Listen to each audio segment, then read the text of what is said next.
ദീപക്, നീ വന്നോന്ന് ഞാൻ അറിഞ്ഞു. ആഫ്റ്റർ ലോങ് ഇയേഴ്സ് അല്ലേ? ഇതെന്റെ വൈഫ് ലിസ്.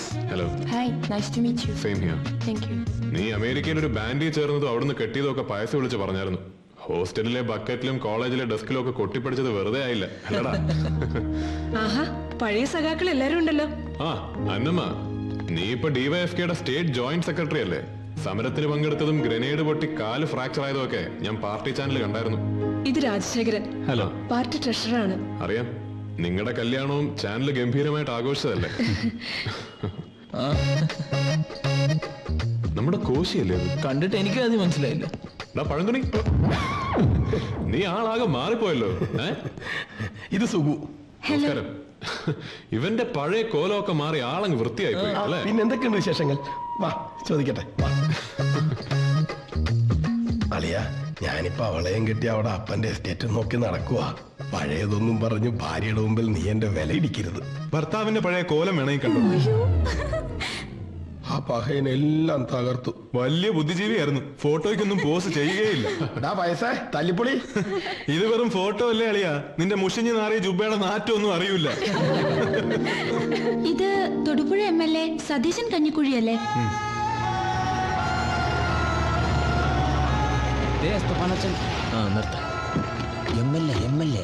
എന്തൊക്കെയാ ആവശ്യപ്പെട്ട വിശേഷങ്ങള്? ഓ, നമുക്കൊക്കെ എന്തോ വിശേഷം. ഇപ്പോഴെപ്പോഴും സ്തുതിയായിരിക്കട്ടെ. തന്റെ വിശേഷങ്ങളൊക്കെ ഞാൻ പത്രത്തിലൂടെ വായിച്ചറിയുന്നുണ്ട്. വാസു, നീ ഇപ്പൊ എന്നാ ചെയ്യുക? ഞാനിപ്പോ MLA പി ആണോ? നീ ഇപ്പോഴും എന്റെ വാല് തന്നെ ആന്നോ? വെറുതെ അല്ല വാലുവാസു എന്ന് വിളിച്ചോണ്ടിരുന്നത്. ചേട്ടാ, കൂട്ടത്തിലൊരു ജനപ്രതിനിധി ഉണ്ടായിട്ട് ഇപ്പോഴാണോ വരുന്നേ?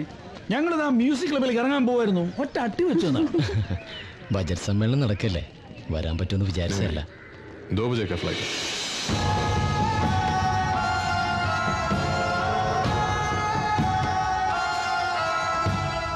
പിന്നെ പഴയ ചില കണക്കുകൾ തീർക്കാനുണ്ടല്ലോ,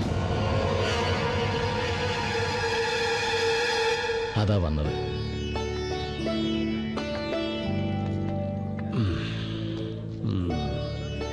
ഇത് കഴിഞ്ഞ് എന്നതാ പരിപാടി?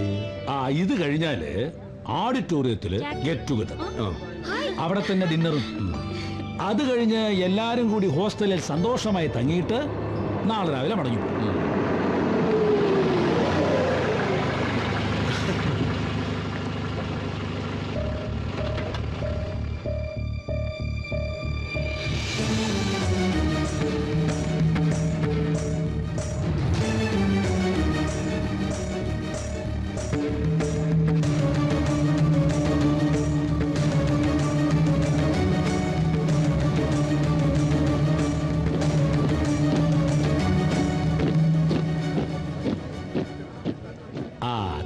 സോറി സർ, ബാംഗ്ലൂരിലെ പ്രോഗ്രാം കഴിഞ്ഞെത്തിയപ്പോ ലേറ്റ്. അതൊന്നും സാരമില്ല, ഇവിടെ തുടങ്ങാൻ പോകുന്നേ ഉള്ളൂ. ഞാൻ വീട്ടിലേക്ക് വിളിച്ചപ്പോ ഇറങ്ങിന്ന് പറഞ്ഞു. എനിക്ക് വരുന്ന വഴിക്ക് 1-2 പേരെ കാണാനുണ്ടായിരുന്നു. താര, വാസു. ഹലോ. നിന്നെ ഞങ്ങൾ ശരിക്കും മിസ് ചെയ്യായിരുന്നു. ഓ, കരയാതെ. എക്സ്ക്യൂസ് മീ, പയസിന്റെ മിസ്സസ് അല്ലേ? അതെ, ഞാൻ താര. പ്രിൻസി. മോളെന്തിനാ കരയുന്നേ? സുഖയില്ല.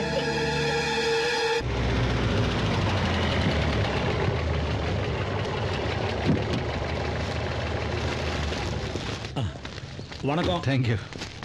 ബിഷപ്പിന്റെ മീറ്റിംഗ് ഇപ്പോഴാ തീർന്നത്. ഞാനധികം ലേറ്റായില്ലല്ലോ? അച്ചോ. സതീശൻ. ആഹാ, പഴയ വില്ലന്മാരൊക്കെ ഉണ്ടല്ലോ.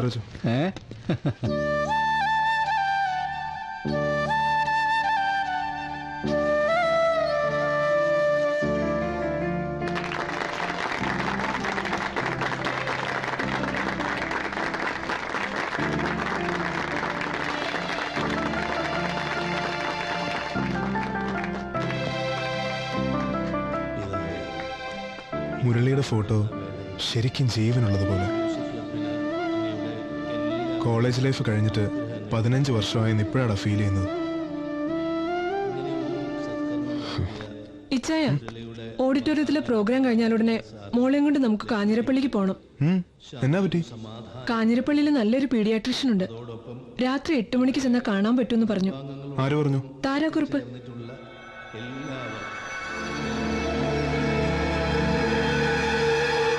എന്തു പറ്റി? ഒന്നുമില്ല. ശരിക്കും താര ഡോക്ടറോട് ബെഗ് ചെയ്തിട്ടാ അപ്പോയിന്റ്മെന്റ് കിട്ടിയത്. ഇത് മോളുടെ കാര്യമാണേ, ഒരു ഒഴിവഴിവും പറയരുത്. ഓക്കെ ഓക്കെ, നമുക്ക് പോവാം. നീ ചെല്ല. എന്റെ മോളുടെ കാര്യത്തില് അവക്കെന്താ ഇത്ര ഇൻട്രസ്റ്റ്? ഇനി നിന്നെ ഇവിടെ ഒറ്റയ്ക്കാക്കി പഴയതിനൊക്കെ പ്രതികാരം ചെയ്യാനുള്ള വല്ല പരിപാടിയാണോ?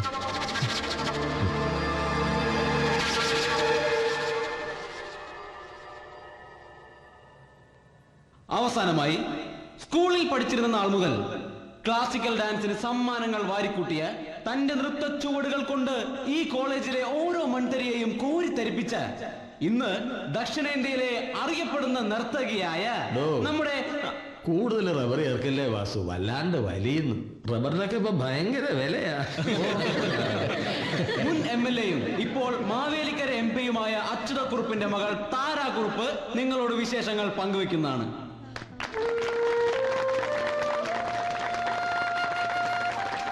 ഓറക്കില്ല. വർഷങ്ങൾക്ക് ശേഷം നമ്മളിങ്ങനെ ഒന്നിക്കണം എന്നുള്ളത് മുരളിയുടെ വലിയൊരു ആഗ്രഹമായിരുന്നു. എല്ലാവരെയും ഒരിക്കൽ കൂടി കാണാൻ സാധിച്ചതിൽ സന്തോഷം. വാസു പറഞ്ഞതുപോലെ ഞാൻ ഇന്നൊരു പ്രൊഫഷണൽ ഡാൻസറാണ്. കൂടാതെ എറണാകുളത്ത് ഒരു ഡാൻസ് സ്കൂളും നടത്തുന്നുണ്ട്. കല്യാണം ആയിട്ടില്ല. ഇത്ര പ്രൗഢിയും പത്രാസും ഒക്കെ ഉണ്ടായിട്ടും നീ എന്നതാ കുഞ്ഞെ ഇങ്ങനെ കെട്ടാതെ നിൽക്കുന്നത്? പറയേ, ഞങ്ങൾ കേക്കട്ടെ. ഈ ചോദ്യം ഞാൻ പ്രതീക്ഷിച്ചതാണ്. ജീവിതത്തിന്റെ വഴി ഒരിക്കൽ തെറ്റിയ പിന്നെ ഒരുപാട് ദൂരം യാത്ര ചെയ്താലേ ശരിയായ വഴിയിൽ എത്താൻ പറ്റൂ. That's all about me. ഇത് മെത്രാനച്ചന്റെ ഇടയലേഖനം പോലെ ആയല്ലോ, ഒന്നും മനസ്സിലായില്ല.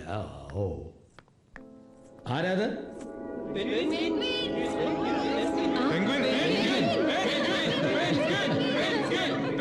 അതെ, കറുത്ത പർദ്ദയണിഞ്ഞ് ഒരു പെൻഗ്വിനെ പോലെ ഈ കോളേജിന്റെ ഇടനാഴികളിലൂടെ നടന്ന് നീങ്ങിയ റസിയ വന്നെത്തിരിക്കുകയാണ്.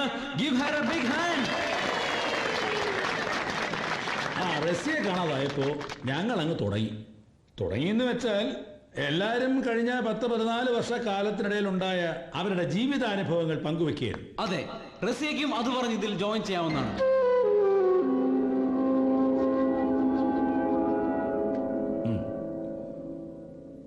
വളരെ കഷ്ടപ്പെട്ടിട്ടാണ് ഞാനും ലക്ഷ്മിയും റസിയെ കോണ്ടാക്ട് ചെയ്തത്.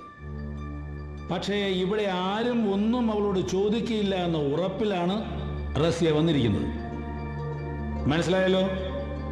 റസിയ അവിടെ പോയിരുന്നുള്ളൂ.